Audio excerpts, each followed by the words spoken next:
如果 Batman 係每隊球隊嘅大佬，咁 Robin 一定係隊波嘅二當家。NBA 嘅分工從來極之專，有啲球員專門愛嚟打防守，有啲專門做第二輪嘅追擊。咁做得羅賓，最起碼一定要做到穩定軍心，以及喺蝙蝠俠甩碌嘅時候帶領隊波旗開得勝。不過羅賓分好幾種嘅，例如喺4月27號出 po， 多謝蝙蝠俠同其他隊友嘅 Jimmy Butler。其實以前喺熱火時期，佢一直係隊波嘅 Batman。不過佢好明白勇士嘅大佬就係咖喱哥。Game 2因為臀部深層肌肉挫傷嘅 Butler。Game 4復出時候，即刻成為金州勇士嘅贏波功臣。佢仲喺生死關頭搶咗關鍵嘅籃板，單罰金塊 Aaron Gordon 同埋明尼蘇達木狼嘅 Jaden McDaniels， 就係嗰啲默默做嘅二當家。你睇下金塊，每次暫停，每個 huddle。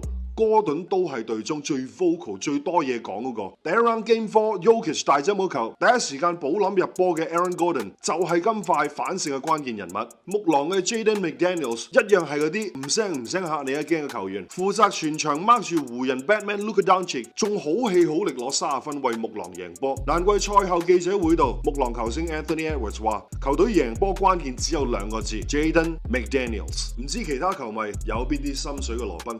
想知道更加多 NBA 得意消息、股際及最新動態，請馬上關注 NBA Outsider 以及 VBase HK。